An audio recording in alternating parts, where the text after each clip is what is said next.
நான் இப்போ CM mother ஆனதுக்கு அப்புறம் தான் நீ எனக்கு வந்து போடணும் அப்படின்னு சொன்னேன். அத்தை கேட்கறதுக்கே சந்தோஷமா இருக்கே அப்படின்னு. முதல்வர் விஜய் மற்றும் அவருடைய மனைவி சங்கீதாவும் இப்ப சேர்ந்து வாழ போறாங்க. இந்த நியூஸ் தான் சோசியல் மீடியா முழுக்க ரொம்பவே பரபரப்பா பேசப்பட்டு வந்துட்டு இருக்கு. இதற்கு முக்கியமான காரணம் விஜயுடைய அம்மா ஷோபா தான் அப்படின்னு சொல்லப்படுது. அவங்க தான் சங்கீதாவை சந்திச்சு சில விஷயங்களை பேசியிருக்காங்க. அதே மாதிரி முதல்வர் விஜயும் சந்திச்சு நிறைய விஷயங்களை குறித்தும் பேசியிருக்காங்க. விஜய் அவர்கள் ஒரு நடிகையுடன் திருமணத்தை மீறின உறவுல இருக்கிறதா சொல்லி அவரோட மனைவி சங்கீதா விவாகரத்து கேட்டு குடும்ப நல நீதிமன்றத்துல மனு தாக்கல் செஞ்சிருந்தாங்க. ரீசெண்டா இவங்களோட விவாகரத்து வழக்கு விசாரணைக்கு வந்துச்சு. அப்போ வீடியோ கான்பரன்ஸ் மூலமா விசாரணை நடத்த கூறி 2 தரப்புலயுமே கோரிக்கை வச்சிருந்தாங்க. ஆனா நீதிமன்றமோ அதை நிராகரிச்சுட்டாங்க. இதுல முக்கியமா பார்க்க வேண்டிய விஷயம் என்னன்னா, சங்கீதா தான் விவாகரத்து கேட்டு வழக்கு தொடர்ந்திருக்காங்களே தவிர இது வரைக்கும் விஜய் விவாகரத்து கேட்கவே இல்ல. அதுல அவருக்கு விருப்பம் இல்லைன்னு பலருமே சொல்லிட்டு வராங்க.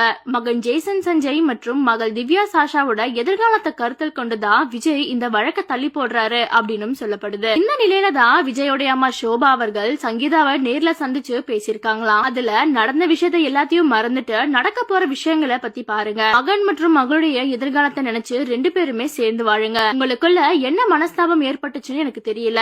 இப்ப விஜய் முதல்வர் ஆயிட்டா. அவனுடைய அரசியல் வாழ்க்கை நல்லா இருக்கணும்னா நீ கண்டிப்பா அவன் கூட இருந்தாதான் அது நல்லா இருக்கும். அதனால நீங்க 2 பேரும் சேர்ந்து வாழுங்க அப்படின்னு சொல்லியிருக்காங்களாம். இதுக்கு சங்கீதாவும் நான் யோசிச்சு பதில் சொல்றேன் அப்படின்னு சொல்லியிருக்காங்களாம். அதே மாதிரி முதல்வர் விஜய் கிட்டையும் இத குறித்து பேசியிருக்காங்க. சங்கீதா யோசிச்சு முடிவு சொல்றேன்னு சொன்னதையும் சொல்லியிருக்காங்க. அதோட விஜய் கிட்டையும் வெளிப்படையாவே பல விஷயங்களை குறித்து அட்வைஸ் பண்ணிருக்காங்களாம். அதனால விஜயும் பார்க்கலாம் அப்படின்னு சொல்லியிருக்காங்களாம். அது மட்டும் இல்லாம அடுத்த முறை விவாகரத்து வழக்கு விசாரணைக்கு வரும்போது நீதிபதி அவங்க 2 பேரையுமே நேர்ல அழைச்சு உட்கார வச்சு பேச இருக்கிறதாகவும் தகவல் வெளியாகி இருக்கு. முதல்வர் விஜயுடைய தொண்டர்களாகட்டும் ரசிகர்களாகட்டும் எல்லாருடைய விருப்பமும் விஜயும் சங்கீதாவும் சேர்ந்து இருக்கணும் அப்படின்றதுதான். இந்த விஷயத்தை கேள்விப்பட்ட பலருமே இப்ப கொண்டாடிட்டு வராங்க. இத பத்தி உங்களுடைய கருத்துக்களை கமெண்ட்ஸ்ல சொல்லுங்க. அண்ட் மறக்காம சேனலை சப்ஸ்கிரைப் பண்ணிக்கோங்க.